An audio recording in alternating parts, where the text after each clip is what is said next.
আমি আপনাদের সামনে সূরাতুল জুমারের 10 নম্বর আয়াত পাঠ করেছি। আল্লাহ পাক রব্বুল আলামিন বলেন, ইন্নামা ইউওয়াফাস সাবিরুনা আজরাহুম বিগাইরি হিসাব।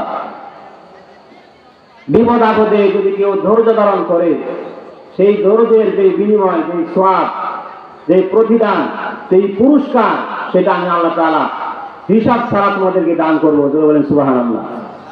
সূরাতুল বাকারার 153 নম্বর আয়াত আল্লাহ তাআলা বলেন, ইয়া আইয়ুহাল্লাযীনা আমানু ইসতাঈনু বিস-সাবরি ওয়াস-সালাহ ইন্নাল্লাহা মা'আস-সাবিরিন।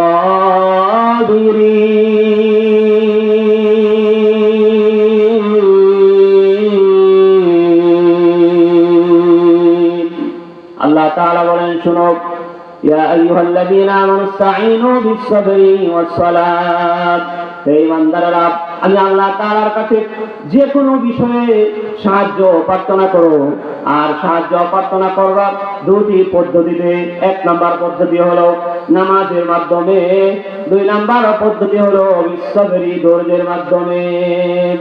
ধৈর্য সহকারে যদি আমি আল্লাহ তাআলার কাছে ক্ষমা চাও, আমি আল্লাহ তাআলার কাছে প্রার্থনা করো যে কোনো বিষয়, আমি আল্লাহ তাআলা যদি সেই বিষয়টা কঠিন হয়ে থাকে, আমি আল্লাহ তোমার জন্য সহজ করে দেব। জোরে বলে সুবহানাল্লাহ।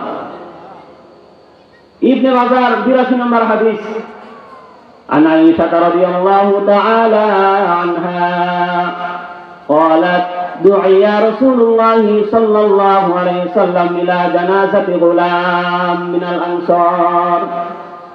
আয়েশা সিদ্দিকা রাদিয়াল্লাহু তাআলা আনহা বলেন, আনসারী ছোট্ট একটি শিশু মারা গেছে, তার জানাজার নামাজ পড়ানোর জন্য আখিরি জামানার পয়গম্বর রাহমাতুল লিল আলামিনকে ডাকা হলো। নবী গো, ছোট্ট বাচ্চাটা মারা গেছে, তার জানাজার নামাজটা পড়ায়া দেন।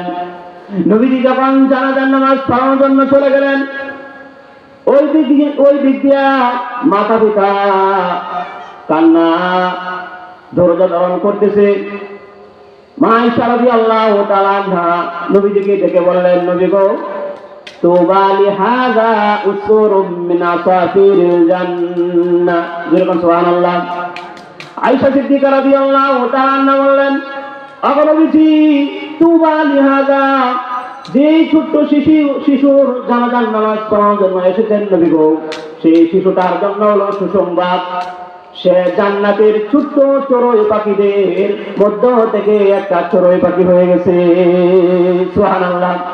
ছোট ছোট বাচ্চা যারা মারা যায়, সেই বাচ্চারা জান্নাতের মেহমান হয়ে যায়। জোরে বলেন সুবহানাল্লাহ।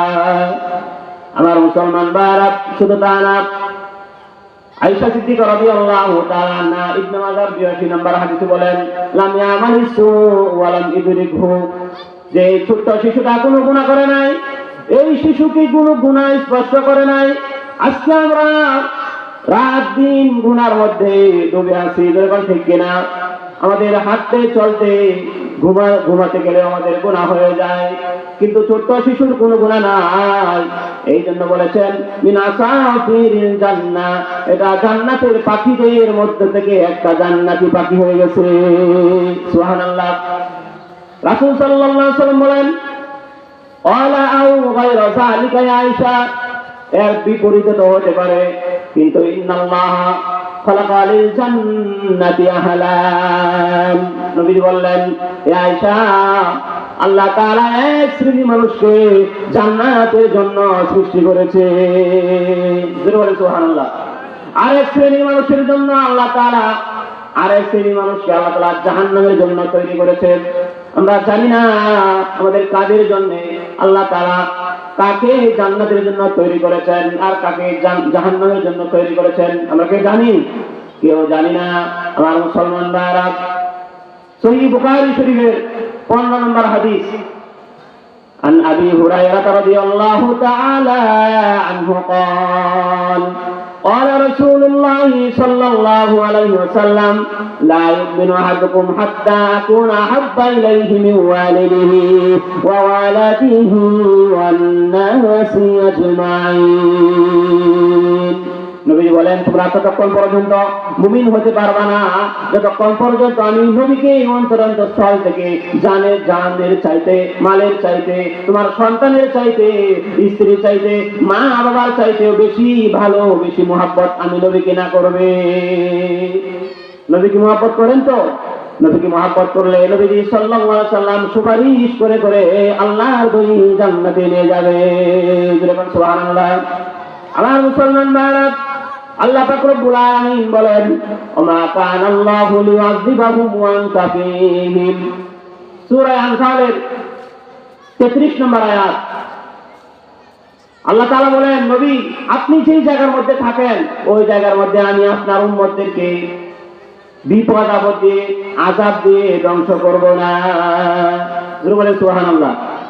ওমা কানা আল্লাহু লিউযিবাহুম ওয়া আনতা ফীহিম ওমা কানা আল্লাহু মুআযিবাহুম ওয়া হুম ইস্তাগফিরুন। আল্লাহ তাআলা বললেন, আর আপনার কোন বান্দা যদি গুনাহ করার পরে আমি আল্লাহ তাআলার কাছে ক্ষমা চাই, মাফ চাই, আমি আল্লাহ তাআলা তাদেরকে সাথে সাথে মাফ করে দিব। সুবহানাল্লাহ। আমি আপনাদের সামনে যে আয়াত পাঠ করেছিলাম, আল্লাহ তাআলা বলেন, ইন্নামা ইউওয়াফাস সাবিরুনা আজরাহুম বিগাইরি হিসাব।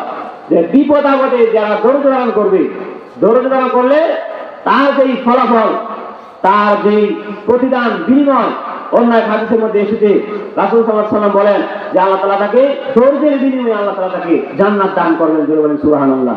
মুহতারাম হাজিরিন,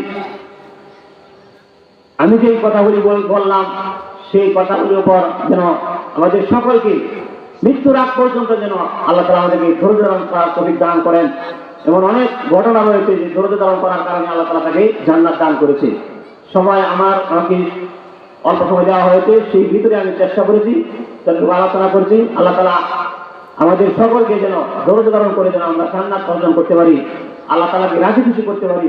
যে কোনো বিপদে কোনো সন্তান যদি মারা যায় তাহলে যেন আল্লাহ তাআলা আমাদেরকে ধৈর্য ধারণ করার তৌফিক দান করেন। সকলে বলুন আমিন। ওয়া আখিরু দাওয়ানা আলহামদুলিল্লাহি রাব্বিল আলামিন।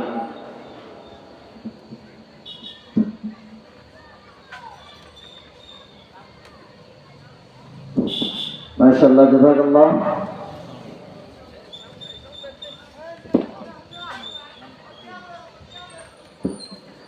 সম্মানিত উপস্থিতি, বুলবুলবাড়ি কওমি মহিলা মাদ্রাসা ও এতিমখানা এবং এলাকাবাসী ও প্রবাসীদের উদ্যোগে আয়োজিত আজকের দ্বিতীয় বার্ষিক ইসলামী মহাসম্মেলনের দ্বিতীয় অধিবেশন চলছে। আমাদের দাওয়াতি মেহমান অনেকে চলে এসেছেন। আমরা এদিক সেদিক ঘোরাফেরা না করে, সময় নষ্ট না করে মঞ্চে নিচে আসার জন্য সকলের কাছে বিনীত অনুরোধ জ্ঞাপন করছি। সম্মানিত উপস্থিতি, আমাদের মাঝে উপস্থিত হয়েছেন আমাদের অত্র এলাকার কৃতি সন্তান